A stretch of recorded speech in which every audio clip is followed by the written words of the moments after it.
Cambuur kwam furieus uit de startblokken justerjoen in de wedstrijd in FC Os. Na de prima overwinning aan Roenemandi moest het een vervolg krijgen. Dit is Erik Bakker en die denkt, laat ik die ballen scherp voorzetten. Maar dat is zijn eigen verbustering en die van keeper Richard Arends vlucht die bal er zomaar in. Een pikstart van Cambuur binnen 4 minuten, maar een curieus doelpunt van Erik Bakker, de 1-0. Het wie echt een voorzet, maar hij telt wel. In Cambuur hier terug in die beginfase. Zette Os helemaal verst op eigen helte en creëerde de ene naar de oren mooie mogelijkheid. Die wordt er hier nog even uithellen, terug Kenny Thijssen. Maar dan komt de corner vanuit de linkerkant van Adnane Tigadouini. En hop, daar is hij. Martijn Barto. Er is een heel protte op train door Roenewieken op die standaard situaties. En het doet nou vertuten. De corner mooi onsnien en de kopbal van Martijn Barto. En binnen 10 minuten staat Cambuur op een 2-0 vastsprong. Maar dan zakt het al even in en is dit matig verdediging van Cambuur en kan Caifano Latuparissa profiteren. Het uitverdediging van Van der Laan is matig, Bakers reageert te let en Latuparissa die profiteert. En hij zet de wedstrijd in de 21e minuut op 2-1.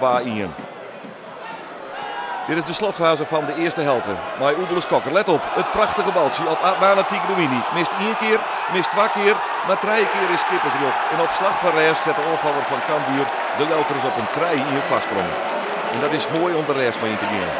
Maar wat een prachtige bal is dit van Oebeles Kokker. En wat had hij er nog een probleem mee, Tigadouini, om die bal erin te krijgen. Het slag het uiteindelijk.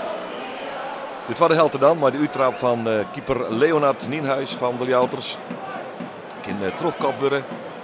En dan is het uitverdediging van Top Os net geweldig. En komt Oebeles Kokker in prachtige positie. Kapt en draait. Maar hij krijgt de bal er net in. Dit weer de mogelijkheid west op de Fjouwerien. En dan hier Cambuur de wedstrijd echt in het slot smieten kunnen. Dat slag het no net. Want de tweede helft weer echt van een bedroevend niveau. Het zakken helemaal in. Hier nog wel een doelpunt van Martijn Barto. Maar hij had daarbij even treun. En dus zei het scheidsrechter Davy Otto. Dat doelpunt, dat gaat net terug. Daar is het trilken van Barto. Het is maar licht, maar toch. En zo bleef het 3-1. Dan zie ik het Top Os nog wel door alles om te doen om die ontsluitingstreffer op het doel te krijgen. Maar ik dat slag het uiteindelijk net. En dan vallen er gaten in de verdediging. En is hier het paasje van Bakker op invaller Giovanni Hiwat. En hij scoort zijn eerste doelpunt in het dienst van Cambuur. En hij zet de eindstand van Cambuur Top Os op 4-1. We begonnen heel goed natuurlijk, meteen 2-0 voor en dan verzuimen we eigenlijk het uit te breiden zodat het, de wedstrijd meteen gespeeld is. En ja, vanaf de 2-1 wordt het helemaal anders. We voetballen niet meer, we hebben niet meer goede druk op hun. En ja, dan is het wel lekker dat je vlak voor rust nog de 3-1 maakt. En dan, ja, dan willen we in de tweede helft gewoon zo beginnen zoals we de eerste helft weer begonnen. En dat lukte wel redelijk. We hadden ook wel kansen op 4-1.